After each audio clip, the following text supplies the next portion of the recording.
최근 급격하게 노화를 실감한다는 분이 계신데요. 사연의 주인공은 아주 우아한 취향을 가진 50대 여성분입니다. 안녕하세요. 저는 56세 이화연이고요. 제약회사에 근무 중에 있습니다. 그동안에 제가 평가를 어떻게 받았었냐면 되게 나이보다 젊어 보인다. 그리고 건강해 보인다. 40대 중반이면 30대인 줄 알았어. 뭐 그런 얘기들을 정말 지금까지 계속 오래 듣고 살았는데 최근 한 5년간에 걸쳐서 거의 10kg, 12kg 정도 증가했습니다. 나이가 50 넘었고 그리고 여자가 이제 폐경이 오면서 그렇다고들 들어만 왔는데 내가 딱 그런 건가 보다. 그리고 말로만 듣던 당뇨, 고지혈증, 고혈압이 작년 검진에서 처음으로 나의 이야기가 되었습니다. 이제 막 모든 임상 수치들도 막 흔들리고 어떻게 해야 건강하게 나이를 먹을 건지 식습관 약 먹지 않으려면 모든 질병이 생기기 전에 생활습관 관리해서 좀 더 건강하게 나이 먹고 싶은 바람이 있습니다. 가장 먼저 식습관을 돌아볼까요? 건강에 좋은 거보다 맛있는 거 좋아하거든요. 입에서 맛있는 거. 그러니까 현미나 잡곡밥 잘 안 좋아해요. 백미 특히 좋아하죠. 기름 많이 들어간 거, 튀긴 거, 그리고 맵고 짠 것도 다 좋아해요. 당연히. 엄청 부대찌개 같은 거, 부대찌개에 있는 라면사리 매우 좋아하죠. 그리고 화연님이 특히 좋아하는 맛이 있습니다. 바로 단맛인데요. 달콤한 간식을 즐겨 드시고 과일도 달콤한 것만 찾아 드신다고 하는데요. 당도 높은 과일은 굉장히 좋아하는 편이라 과일 집에 안 떨어뜨리고 늘 포도, 복숭아, 사과 회사에 가져가서도 한두 개 먹고 퇴근하고 와서 집에 저녁 먹고 나서도 먹고 좀 많이 먹는 편이죠. 이러한 식습관이 노화에 어떤 영향을 미칠까요? 식생활은 노화랑 굉장히 관련이 깊습니다. 특히 먹는 것 중에서도 당질이 많이 함유된 정제 탄수화물이라든지 초가공식품 이런 것들은 노화를 굉장히 촉진합니다. 혈당 반응을 확 올리는 음식들은 우리 몸에서 인슐린이 과다하게 분비하게 해요. 인슐린 분비를 촉진하게 되면 우리가 먹었던 것들을 전부 다 지방으로 저장하는 이제 비만이 되게 되고 내장 지방이 늘어나고 다양한 대사 질환들이 생깁니다. 그럼 우리 몸이 또 염증 상태가 되면서 이것들이 또 우리의 노화를 촉진하게 돼요. 자, 그럼 신체 나이를 되돌리기 위한 식단을 알아볼까요? 노화를 늦추는 식단의 기본 원칙은 다들 알지만 지키기 어려운 것, 바로 과식하지 않는 겁니다. 자신에게 필요한 열량을 계산하여 식단을 짜보도록 하죠. 먼저 내 키에 해당하는 표준 체중을 찾고 육체 활동 정도에 따라 활동 개수를 정한 뒤 그 둘을 곱합니다. 나한테 필요한 열량만큼 드시는 거, 이거를 잘 준수해 주셔야지만 신체 노화 속도를 예방하고 만성 질환을 예방할 수 있어요. 각자 필요한 열량에 맞춰 6가지 식품군을 골고루 먹되 적정량을 하루에 나누어 섭취해야 하는데요. 특히 당뇨가 있거나 정제 탄수화물을 좋아하는 분들은 곡류군 섭취에 주의를 기울여야 합니다. 빵 같은 거 만약에 드셔도 조금 호밀빵으로 바꿔 드셔주시는 거. 채소 같은 경우는 조금 충분하게 드셔도 괜찮습니다. 보편적으로 채소군의 경우는 다른 식품군에 비해서 열량도 적고요. 이제 포만감을 주는 식이섬유소도 있고 혈당도 같이 천천히 올려주는 효과를 볼 수 있어요. 무엇보다 항산화 영양소를 가지고 있기 때문에 식사 때마다 채소군은 충분히 드시는 게 좋은데 저희가 최소로 권장하는 채소 양은 요 정도, 요거의 2배 정도가 해당이 돼요. 색색의 채소에 들어있는 파이토케미컬 항산화 영양소가 노화 예방에 도움을 주는데요. 파이토케미컬이라고 하는 것은 일단 말 그대로 식물성을 뜻하는 파이토와 화학을 뜻하는 케미컬의 합성어입니다. 조금 더 쉽게 풀어서 설명드리면 예를 들어 과일이라던가 채소는 다양한 색깔을 가지고 있는데요. 이 색깔 자체가 파이토케미컬, 즉 컬러푸드라고도 표현을 합니다. 그래서 다채로운 채소나 과일을 골고루 섭취하는 것이 우리 몸의 노화를 예방할 수 있는 방법이 되겠습니다. 하루 날 잡아서 전처리 싹 한 번에 세척하시고 소분해서 냉장고 넣어 놓으세요. 냉장고 넣어 놨다가 드실 때마다 꺼내가지고 드시는 거. 이거 굉장히 중요한데 손쉽게 항산화 물질을 드실 수 있는 거예요. 그럼 과일은 얼마나 먹는 게 좋을까요? 우리 화연님 같은 경우는 과일의 섭취량이 조금 많았었죠.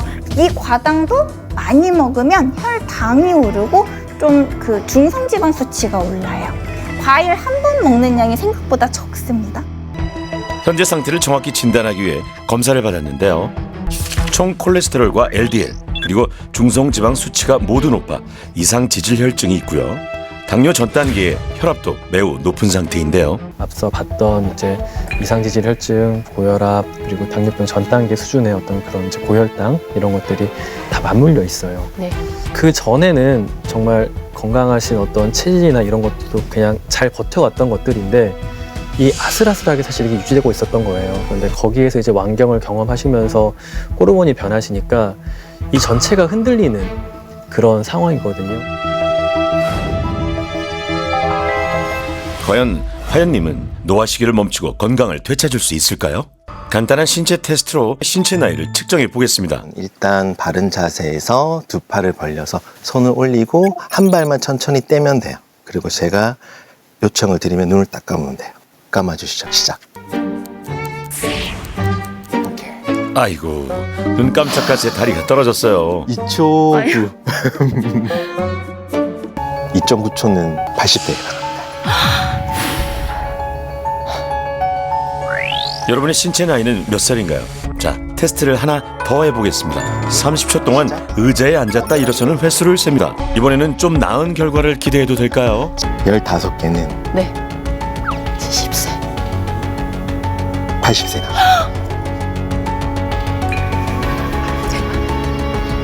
진짜요? 네. 이거보다 다 그렇게 빨리 한단 말이에요? 간단한 신체 검사로 노쇠 정도를 평가해 보았는데요.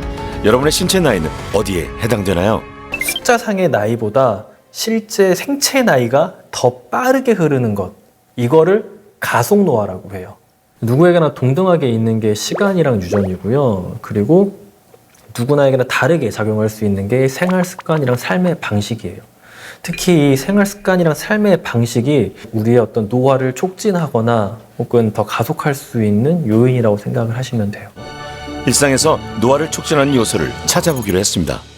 운동을 1도 안 한 지가 너무 오래됐어요. 정말 걷지도 않아요. 제가 아침에 나서서 통근버스 타러 가고 회사에 도착해서 책상에 앉으면 점심때 한번 일어나서 식당 갔다 오는 정도 외에는 하루에 평균적으로 3,000보? 일요일 날은 정말 보행수가 아마 몇백 보도 안 될 것 같아요. 집 바깥으로 한 발자국도 안 나가거든요. 사람은 본래 움직이도록 만들어져 있거든요. 그런데 움직이지 않으면 그 기능을 아주 빠르게 잊어버려요. 그래서 움직임이 없으면은 우리 어떤 신체 대사의 기능도 떨어지고요. 정서적인 능력도 떨어지고 인지 능력도 떨어져요. 또 큰 문제는 이 움직임이라는 능력 자체가 점점 감소하게 되는데 내가 내 몸을 쓸 수 없게 되는 경우들이 생겨요. 누구도 우리의 마지막 노년이 누군가에게 어떤 돌봄을, 신체적 돌봄을 의지하거나 이렇게 요양병원에 있거나 요양원에 있다가 생을 마무리하는 그런 걸 원하지 않잖아요. 그러려면은 우리는 지금부터 나를 좀 가꿔야 돼요. 노화를 촉진하는 또 하나의 요인은 스마트폰으로 짧고 자극적인 콘텐츠를 소비하는 건데요. 3시간 동안에 통근버스 안에서 자거나 쉬거나 뭐 창밖 보거나 이러지 않고 거의 휴대폰 좀 많이 보는 편이고 집에 와서도 1-2시간이니까 평균적으로 지금 생각해보면 하루에 5-6시간 이상이지 않을까 싶어요. 비단 화연님뿐만 아니라 현대인이라면 모두가 스마트폰에서 자유롭지 않을 텐데요. 좀 자극적으로 이야기하면 디지털 마약이라고도 표현을 하는데요. 이게 굉장히 강력하게 우리의 어떤 뇌를 자극해요. 그런데 우리가 가지고 있는 도파민의 총량은 정해져 있다고 생각을 하시면 돼요. 휴대폰 콘텐츠를 보면서 이 도파민이나 에너지를 다 써버리기 때문에 다른 걸 할 때 의욕이 나지 않고 자꾸 이것들을 의미 없이 보게 되고, 또 이거를 보는 거는 우리의 뇌가 쉬는 시간도 아니에요. 계속해서 뭔가 불안정하게 흥분되어 있는 상태거든요. 그래서 우리의 뇌가 쉴 수 있는 시간을 뺏고 이 자극적인 도파민을 탐닉하게 만들기 때문에 휴폰 콘텐츠는 좀 지양하는 게 좋죠. 또한 스마트폰은 수면을 방해하는데요. 자기 전에 한참 스마트폰을 들여다보는 분 많으시죠? 취침 전 스마트폰을 보면 눈으로 빛이 들어와 시각세포가 활성화됩니다. 시각세포는 이것을 전기 신호로 바꿔 뇌로 전달하죠. 그러면 송과체에서 잠을 유도하는 멜라토닌 분비가 줄어들어 잠들기가 어려워지고 숙면을 취할 수 없게 되는데요. 수면 부족은 가속 노화를 일으키는 강력한 요인으로 작용합니다. 노화를 억제하기 위해서는 다면적으로 우리의 삶을 관리할 수가 있어야 되는데, 수면이 제대로 되지 않으면 다면적으로 내 삶을 관리할 수가 없어요. 일단 수면을 취하지 못하면 스트레스가 쌓여요. 스트레스 호르몬들이 나오죠. 이 스트레스 호르몬들은 우리가 먹는 것들은 더 단 것, 초가공식품을 갈망하게 만들고 신체 활동은 하고 싶지 않게 만들어요. 그렇게 스트레스로 작용을 하고, 또 수면 부족은 실제로 여러 내재 영양을 감소시킴으로써 수명도 좀 감소시키고요. 다양한 대사 질환이나 비만 이런 것들과 정말 직접적인 관계도 있습니다. 우리는 나이대로 늙고 병드는 게 아니라 내가 가지고 있는 어떤 그 내재 역량이 깎여지면서 노쇠하고 병이 들고 죽거든요. 내재 역량은 얼마나 건강하게 나이 들고 있는지를 나타내는 척도로 사람이 가진 기능을 다면적으로 점수화한 것인데요. 쉽게 비유하자면 우리의 삶은 정신적, 신체적, 사회적 역량을 바탕으로 이루어지는데, 기능이 감소하면서 각 역량이 줄어들다가 총 합이 0이 되면 사망에 이른다는 거죠. 노화를 예방하기 위해서는 내재 역량을 관리해야 하는데요. 질병이나 영양 상태, 운동 등의 건강 지표뿐 아니라 정신과 마음의 건강, 인생의 목적까지 두루 돌볼 때 진정으로 젊고 건강한 삶을 유지해 나갈 수 있답니다.